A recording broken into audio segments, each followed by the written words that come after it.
What's going on, everyone? Jeremy here from The Quartering, and I have to cover this. I know that this almost fits better on Midwestly, but I also cover tech censorship here on this main channel. I also understand the risk I'm taking covering it, as it appears that big tech now is in lockstep blocking this story. And I don't think any of you would respect me if I didn't cover it.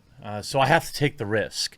Look, I know this channel's more about memeing on, Hollywood celebrities and things that are more light, like video game, things that are funny and hilarious or cringy or whatever. Rarely do I do like a more serious video.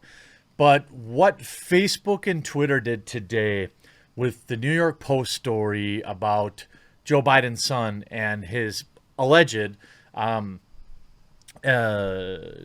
working with his father, Joe Biden, while he was vice president to break numerous laws, has been summarily hidden, removed from the internet. The New York Post had its entire Twitter account shut down. Now, I don't care if you're a Joe Biden voter and you're watching this, or you're a Trump voter, or you're a Joe Jorgensen voter, or a Kanye West voter. It doesn't matter to me. The fact of the matter is, when you cover tech censorship, when you cover stuff like this, you find yourself inherently defending the right. Conservatives, Republicans. Why? Because they're the ones that seemingly have to deal with this.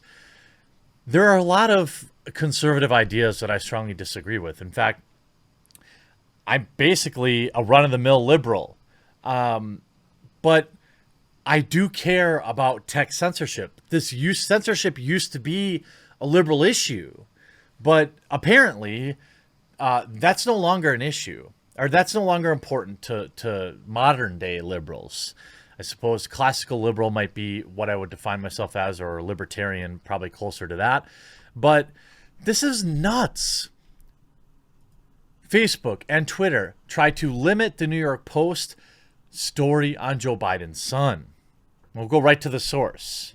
I'm not going to post the article here or go over the images in an effort to get this video out there, and people can do their own research. So please help. Leave a like. Leave a comment. Share this video on Twitter. Share it on Parler. Stuff like that.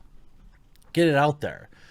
And Trump needs to repeal Section 230 protections immediately. I don't know if he can do some sort of executive order, but this is basically election interference, in my opinion. And, the American people deserve to know that if the vice president was engaged in this type of behavior or not, regardless of how the documents were obtained, allegedly. Both Twitter and Facebook took extraordinary censorship measures against the Post on Wednesday over its expose about Joe Biden's son and their emails and his emails, and leveled baseless accusations that the reports used, quote, hacked materials.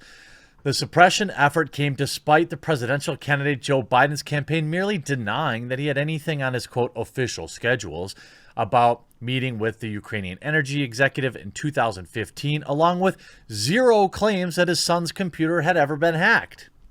The Post's primary Twitter account was locked as of 2:20 p.m. Wednesday because its article about the messages obtained from the laptop broke the social network's rules against distribution of hacked material, according to an email the Post received from Twitter. By the way, this is obviously going to be a classic example of the Streisand effect.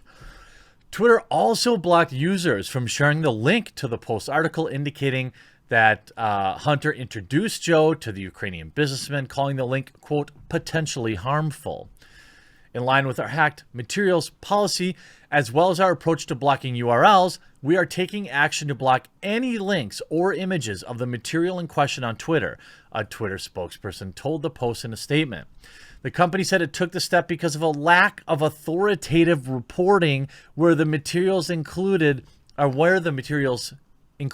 from the Post story originated. Really? You had the dossier going all around, didn't you? We know that that was fake. Remember the story about Trump liking to take a leak on people and all that? That was all fake. Users who clicked the link on Twitter were shown an alert warning them the webpage may be unsafe and could contain content that would break TOS if it were shared directly on its platform. The extraordinary move came after Facebook said it would limit the spread of the post story on its own platform. The social network added that the story would be eligible for review by independent fact checkers. Sure. U.S. Senator Josh Hawley fired off a letter to Facebook CEO Mark Zuckerberg on Wednesday demanding answers on why the platform censored the Post's reporting. The seemingly selective nature of this public intervention suggests partially on the part of Facebook, Hawley wrote, and your efforts to suppress a distribution of content revealing potentially unethical activity by a candidate for the president raises a number of additional questions to which I expect responses immediately. Hawley later sent a letter to Twitter CEO Jack Dorsey blasting the company for what he said was, quote, an unusual intervention that is not universally applied to all content. The senator demanded to know how Twitter had determined that the Post story was violating policy and why the company had taken the unprecedented action to lock the news organization's account. Quote, I ask that you immediately answer these questions and provide the necessary justification so that your users can feel confident that you are not seeking to influence the outcome of the presidential election with your content removal decisions. Well, let me be very clear. Do you like my Bob Ross hat? I got a new one because my other one got like all sweaty on the top of his wrist. By the way, if you haven't yet, there's a red subscribe button below this video. I'm also giving away an Xbox to subscribers too. So it's a great time to subscribe, and I would really, really appreciate the support. Twitter, now this is a letter from Ted Cruz, written today. This morning, the New York Post newspaper, with its fourth highest daily circulation in the United States, published an article reporting how Hunter Biden introduced his father, then Vice President Joe Biden, to a top executive at a Ukrainian energy firm less than a year before the elder Biden pressured government officials in Ukraine into firing a prosecutor who was investigating the company. Like many reports on political scandals published in major news outlets, the Post report is based on leaked emails. And if these emails are authentic, they would demonstrate definitively that now candidate Biden lied when he said in 2016 that he had, quote, never spoken to his son about his overseas business dealings. Of course, they're real. Twitter has apparently decided to preemptively censor this report. Twitter is not only prohibiting users from sharing the story in their own accounts, it's prohibiting the New York Post itself from posting its own content. Twitter well knows its incredible ability to influence public dialogue by promoting some stories while suppressing others. And it has plainly decided that the American people should not be seeing or discussing this particular story, which could significantly influence voters' views of candidate Biden. This is what I've been saying for over a year now. It's too damn late. It's too late now. Trump should have realized that this was going to happen and should have acted to scale back Section 230 protections because we saw everyone freaking knew that this was going to happen. Everybody knew. And yeah, if it's your candidate and you don't want to think it's a big deal, if it's, fine. But understand that one day it won't be the candidate that you like that gets treated like this, right? One day it'll be somebody you want. Would you feel the same if there was some kind of expose on Trump? Do you think for 1 second that Twitter would censor that? Do you think for 1 second Twitter would censor Donald Trump leaked emails?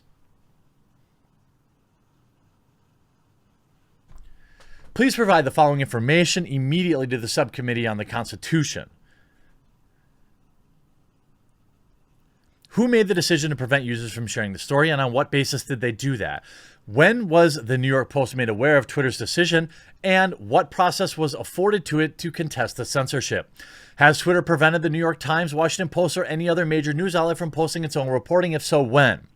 If Twitter did not prevent BuzzFeed from sharing its reporting, oh, here we go. This is exactly right. On the Steele dossier or the New York Times reporting on President Trump's tax returns, please explain a politically neutral principle for why this reporting is being treated differently. Share this video everywhere. Subscribe, share the story everywhere. Hope you enjoyed this video. We'll talk to you again real soon.